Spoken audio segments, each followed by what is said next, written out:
Olá, meu aluno, minha aluna. Eu sou o professor Gustavo Viegas e nesta aula nós veremos fractais. Em 1834, o Bolzano resolveu o seguinte problema. Aqui eu tenho uma curva que possui um bico. Aqui, ó, um bico, bem ali na origem. Ele mostrou que existe uma curva que possui bico em todos os seus pontos. Ele foi lá, fez um manuscrito, só que não publicou sobre isso. Só bem depois se encontraram esses papéis e em 1922 surgiu a publicação. Ele já estava morto há muito tempo. Em 1872, de maneira independente, o Weierstrass resolveu o mesmo problema. Ele mostrou que existe uma curva que possui bico em todos os seus pontos. Ele foi o primeiro a publicar sobre esse assunto. O que surgiu foi a curva de Weierstrass. Esta aqui. Aqui a expressão que a gera. Ela é obtida através de um processo infinito, cuja ideia básica é assim, ó. Aqui eu tenho um segmento, agora eu pego um pedaço dele e crio uns bicos. Eu vou olhar só para um desses segmentos vermelhos e eu estou dando um zoom. Você vai lá, pega um pedaço e cria bicos. Eu vou pegar apenas um desses segmentos pretos para explicar e eu estou dando um zoom. Você vai lá, pega um pedaço dele e cria bicos. Então, através de um processo infinito, se chega a uma curva que tem bicos em todos os pontos. A curva de Weierstrass não é gerada exatamente assim como eu expliquei, mas essa é a ideia básica. Esses objetos que surgiram, hoje nós chamamos de fractais. São figuras autossimilares. Em 1890, o Peano resolveu um outro problema que deu origem a um fractal. É o que ele escreveu neste artigo aqui. A pergunta que ele se fez foi: será que é possível se pintar um quadrado com uma regra que é não pode levantar a caneta e não pode acontecer isso aqui, ó, uma autointersecção? O Peano mostrou que dá para fazer isso. É possível pintar um quadrado com uma curva que não se autointersecta. E essa curva ela foi traçada sem se levantar a caneta. O resultado é o que se obtém no final deste processo, que começa aqui, ó, primeira etapa, segunda etapa, terceira etapa. Nesse processo de autossimilaridade, se fosse possível executar isso aqui infinitas vezes, o que se encontra no final é que se pintou todo o quadrado. Esta aqui é a conhecida curva de Peano.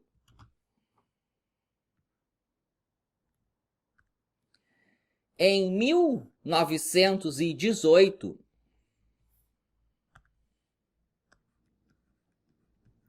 o Hausdorff publicou este artigo, que trata sobre dimensão fractal, o nome atual que se dá a esse assunto. É assim, ó.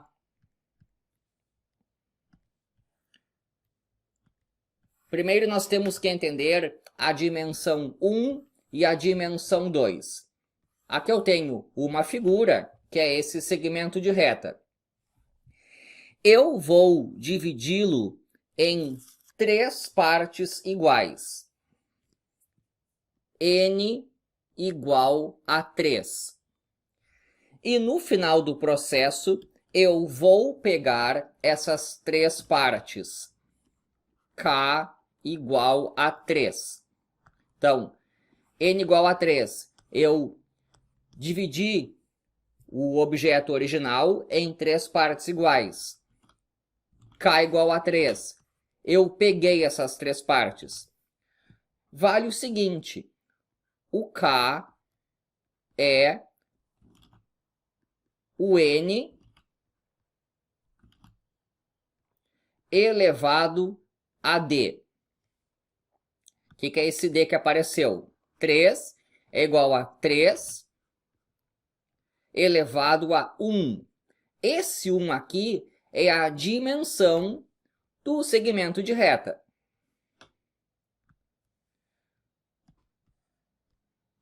Aqui eu tenho agora um quadrado e eu vou pegar cada uma das linhas que o forma e dividir em 3 partes iguais. N igual a 3. E agora eu vejo quantos objetos surgiram aqui. Surgiram 9. K igual a 9. E nota o seguinte, vale que o 9 é o 3 ao quadrado. O K é o N elevado a D, em que D é a dimensão do objeto. Isso aqui é um objeto de dimensão 2. A teoria do Hausdorff é bem complicada, mas nesse caso bem específico, em que nós dividimos o objeto em partes iguais, a teoria se simplifica bastante e vale a seguinte relação. O K é o N elevado a D. D é a dimensão de Hausdorff do objeto. Eu vou usar isso para calcular a dimensão de alguns fractais.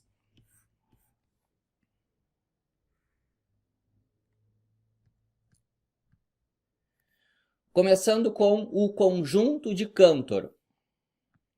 Em 1883, o Cantor escreveu este artigo que trata de um fractal, que é assim, ó. Primeira etapa, nós temos um segmento de reta, que será dividido em 3 partes iguais. A parte do meio é descartada. Então, aqui eu tenho a segunda etapa. E agora eu vou repetindo o processo. Eu pego isso aqui, divido em 3 partes iguais e descarto a do meio. Com essa parte aqui também. Então, este é o resultado da terceira etapa. E por aí vai, ó. Pega cada um dos segmentos que eu tenho, divido em 3 partes iguais e descarto a do meio. O que se encontra lá no processo infinito é o tal do conjunto de Cantor. Eu vou calcular a dimensão fractal do conjunto de Cantor. A expressão é K igual a N elevado a D. Nós temos que olhar o processo em 2 etapas. Deixa eu apagar aqui. K igual a N elevado a D. Aqui está a figura original e ela foi dividida em N igual a 3 partes iguais. E na próxima etapa, eu só peguei 2 pedaços. Então, aqui, o K é igual a 2. De tal maneira que eu tenho 2 igual a 3 elevado à dimensão desse objeto. Eu posso aplicar o logaritmo dos dois lados.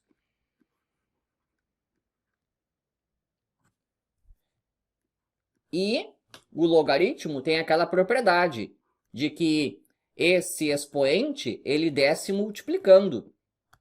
Vai ficar aqui ln de 2 igual a d ln de 3. Se eu dividir tudo por esse logaritmo, logaritmo de 2 sobre logaritmo de 3 é a dimensão de Hausdorff do conjunto de Cantor. Eu usei aqui o logaritmo natural, mas não importa qual é a base. É que isso aqui é o mais usual de se fazer. Mas se você quiser usar a base 10, também pode, sem problemas. Mas o tradicional em matemática é manter na base logaritmo natural. Então você nota que aqui tem um objeto cuja dimensão não é um número inteiro. Eu coloquei na calculadora e vi que isso aqui dá mais ou menos 0,63. É a dimensão de Hausdorff do conjunto de Cantor. Deixa eu dar mais um exemplo de como é que se fazem essas contas. Agora eu vou pegar um fractal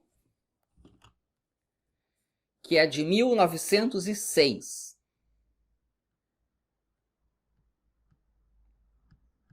Deixa eu colocar já todo ele aqui. Então, em 1906, o Koch escreveu este artigo aqui. E o fractal que ele inventou foi assim, ó. Começa com um triângulo equilátero. Agora, eu pego um lado e divido em 3 partes iguais. Já vou até anotar aqui, que eu dividi em 3 partes iguais. E em cada uma dessas linhas originais, agora eu tenho aqui, ó, 4 curvas. Vou usar cores para mostrar que eu tenho 4. 1, 2, 3, 4. Então aqui eu estou falando de K igual a 4. E vai fazendo esse processo em cada um dos segmentos que foram surgindo aí. Lá no infinito, o que se obtém é a curva de Koch, também conhecida como floco de neve. Vou calcular a sua dimensão de Hausdorff. Vale que K é igual a N elevado a D. Agora o K é 4 e o N é 3. Aplico o logaritmo. O usual nessa matéria é o logaritmo natural. Tem aquela propriedade de logaritmos de que esse expoente desce multiplicando. Vai ficar ln de 4 igual a d ln de 3. Divido tudo por ln de 3.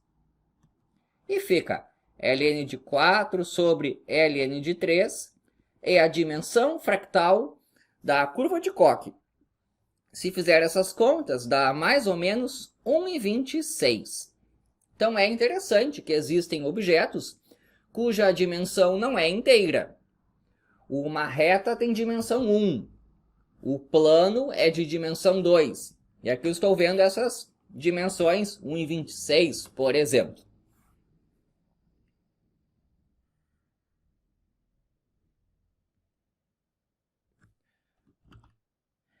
Em 1962,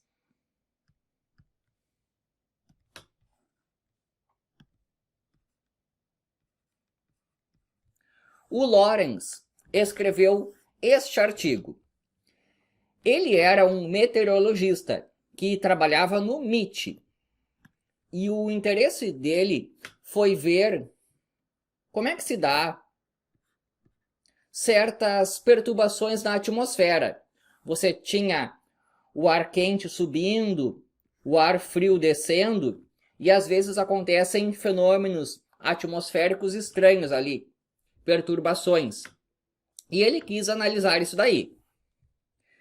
Montou um sistema de equações diferenciais para tentar entender como é que as nuvens se comportavam em certas situações climáticas.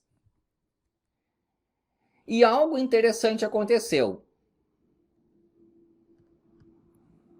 Aqui figura que aparece no artigo original dele. O Lorenz percebeu que, às vezes, pequenas mudanças ali nos dados de entrada geravam soluções completamente diferentes. Surgiu aí a tal da teoria do caos, também popularmente bem conhecida como o efeito borboleta. Aquela história assim, ó, de que o bater de asas de uma borboleta pode causar um tufão lá no outro lado do planeta. O que o Lorenz quis dizer foi o seguinte: às vezes, pequenas perturbações, ou seja, pequenas mudanças nos números que ele utilizava, causavam grandes diferenças nas soluções a serem encontradas. Através de um processo infinito, o que se chega é a esta curva aqui. Essa aqui é a famosa curva chamada atrator de Lorenz, que é um fractal também. Então, os fractais começaram a ser utilizados para explicar problemas físicos, como o do comportamento da atmosfera sob certas condições. Mas, para falar a verdade, até aí, essa matéria ainda estava mais como uma curiosidade. Até que aconteceu o seguinte. Em 1917, o Juliá escreveu este artigo. Em 1920, o Fatot escreveu este artigo. Foram artigos independentes, mas tratando do mesmo assunto, que é assim, ó. Pega um número complexo e agora cria uma regra, que é assim, ó. O Z1 é o Z0 ao quadrado mais uma certa constante. O Z2 é o Z1 ao quadrado mais aquela constante. E vai fazendo esse processo infinitamente. O Z3 é o Z2 ao quadrado mais constante. Esses dois caras gostavam de estudar o que acontecia com isso daí. Só como curiosidade, o Juliá, logo após publicar o seu artigo, ele entrou para a guerra em 1918 e lá ele perdeu o nariz. Então ficaram esses artigos aí parados no tempo, até que um aluno do Juliá, o Mandelbrot, que trabalhava na IBM, resolveu fazer o seguinte: estudar num computador essa matéria aqui. Então, o Mandelbrot, que era um grande matemático, teve a grande chance de usar computadores ali nos anos 1960, quando isso ainda era uma oportunidade para poucos. E colocando no computador, ele percebeu que surgiam padrões muito interessantes, como este aqui. Esta é a curva de Mandelbrot. O livro que ele escreveu foi este aqui, de 1977. E foi ele, esse matemático funcionário da IBM, que deu o nome fractal. O nome fractal surgiu em 1975. E foi a partir daqui que, de fato, a matéria se tornou popular. Então, tudo o que foi aparecendo antes, agora os matemáticos começaram a revisar. Quando o Mandelbrot viu que Em primeiro lugar, essas figuras são bonitas, o que ajudou em muito a popularizar. E depois ele começou a encontrar aplicações para essa matéria, aí as pessoas começaram a voltar e dar bola para trabalhos como o do Juliá e o do Fatot, aquela história lá do Hausdorff, de calcular aquelas dimensões fractais.